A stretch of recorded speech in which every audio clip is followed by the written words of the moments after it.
Chapter 13. My brother is Nayenezgani, the monster slayer. He is the chosen one, although he does not know it. He cannot know it, for to know it is to negate tradition. He must slay the monster for his own reasons, not because he is the chosen. And his reason is his family. Not his mother, his grandfather, or me. We have all gone to the next world. We visit him only in his dreams. We are his past. It is only for his future family that he must fight the monster.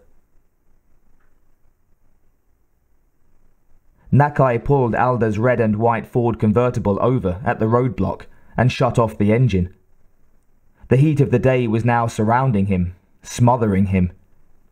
The quiet of the desert filled the air almost as much as the heat, interrupted only by the sounds of a few engines and the police scanner echoing from one of the 4 cars forming the blockade. 2 state police officers were in the process of helping a bus driver get his bus turned around on the narrow 2-lane highway. Nakai could see pale faces, like ghosts, staring out at the world behind the tinted bus windows. The bright sunshine and tinted windows made their faces look hollow, their eyes empty, as if the bus was full of the dead, just passing through the world of the living. Nakai shook the image from his mind and headed for the state police sergeant standing near one of the cars. The sergeant was a burly man, with large arms and an even larger gut. Clearly, he spent far more time behind the wheel of his cruiser than he spent walking or working out. He wore wraparound sunglasses, but Nakai was sure that if he could see the sergeant's eyes, they would be small and black.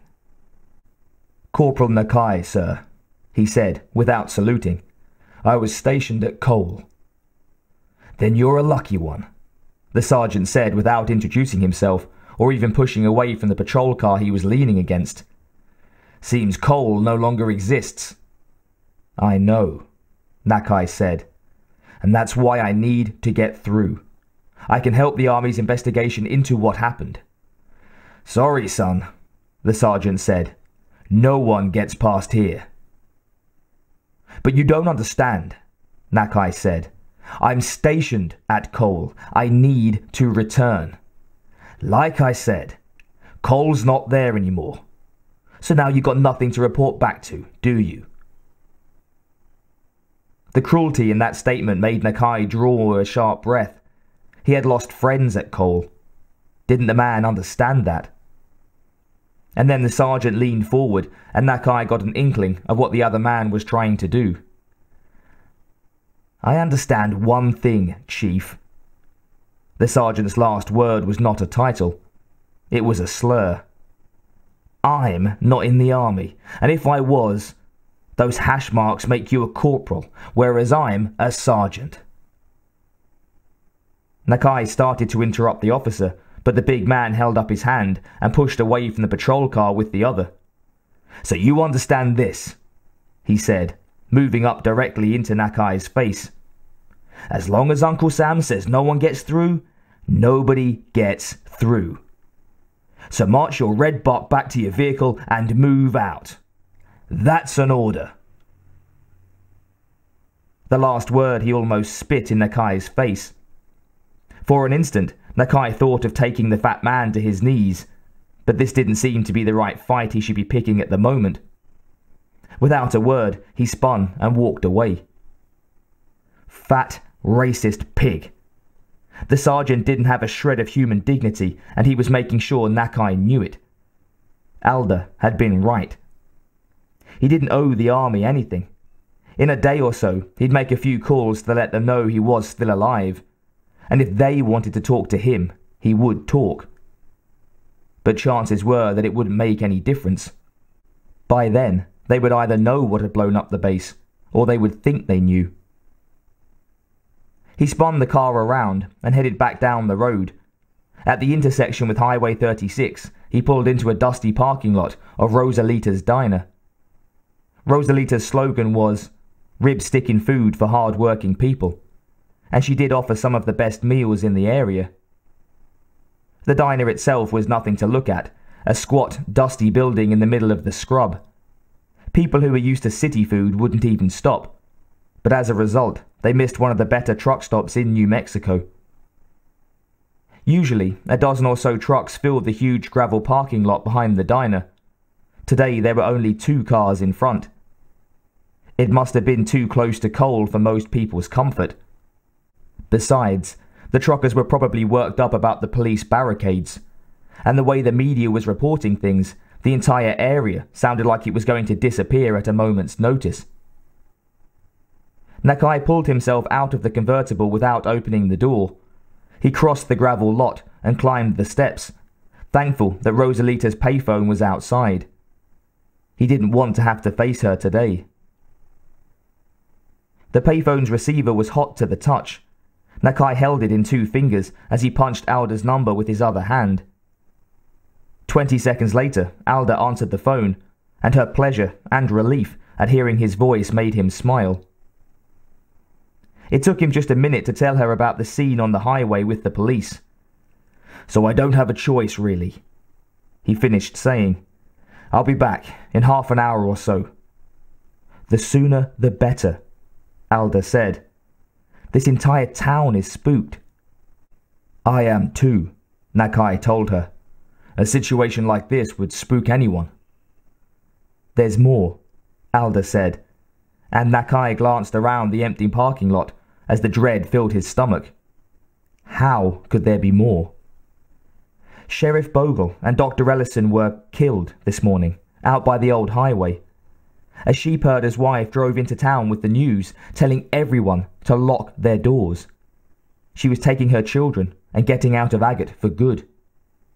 "Killed," Nakai said, more to himself than to Alda. Then he added, "Do you know how?" "I was at work when she came into town," Alda said.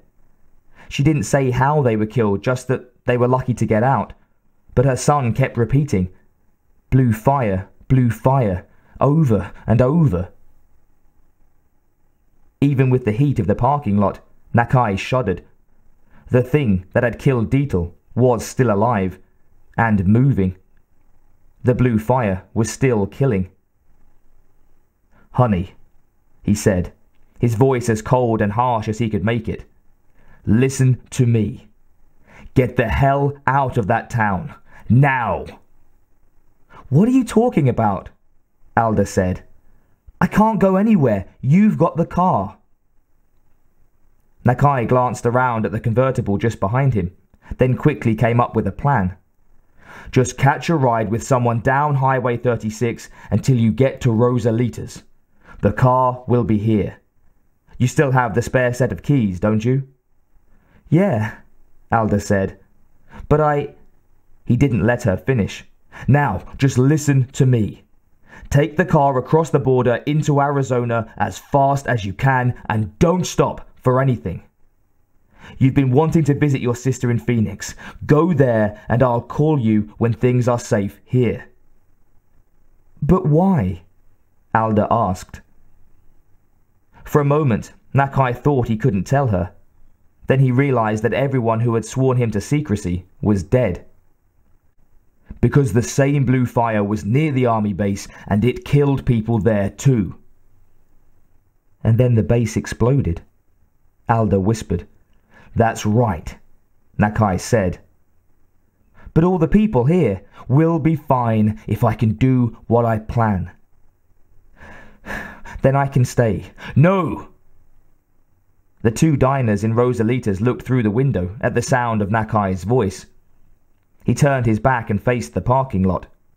"I can't do what I have to do if I'm worried about you. Please, trust me on this. I love you. Do this for me." There was a moment of silence on the phone, then Alda asked, "Where will you be?"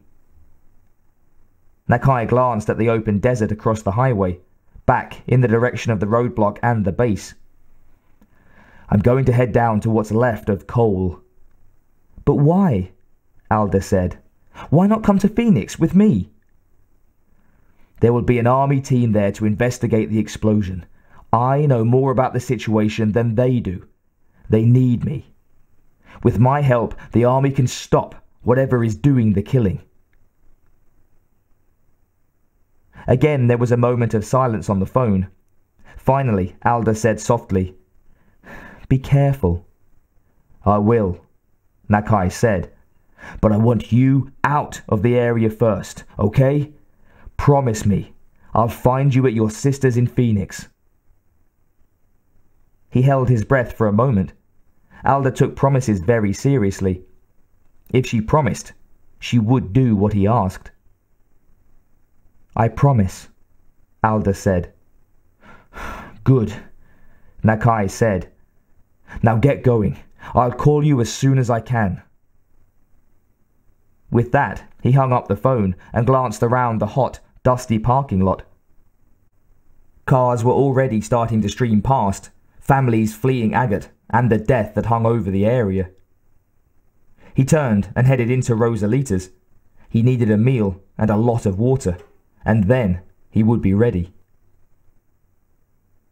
The diners looked at him warily as he came in, but Rosalita greeted him as if he were an old friend. He ordered a blue plate special and 4 bottles of water. Rosalita looked at him as if he were crazy, but he explained that they were for later. She brought them to his place at the counter, ice-cold plastic bottles with a bit of condensation on the sides, and he knew he had to ration them. They would be all he had to get him through the desert.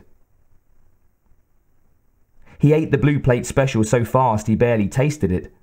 When he was done, he placed enough cash to cover the meal and the tip on top of the order ticket, grabbed his water, and left. He walked past Alda's car, hoping it wouldn't be there when he returned. If he came back this way. Then he crossed the highway and headed out into the desert, angling away from the road. He would give the police roadblocks plenty of room. He moved through the brush and cactus just as he had done his entire life. Out there, under the hot sun of the high desert, he felt more at home than in any other place on Earth. This was his land, and he knew it. Somewhere out on this desert was a monster that had killed his friends. He would find the monster and kill it. Or he would die trying.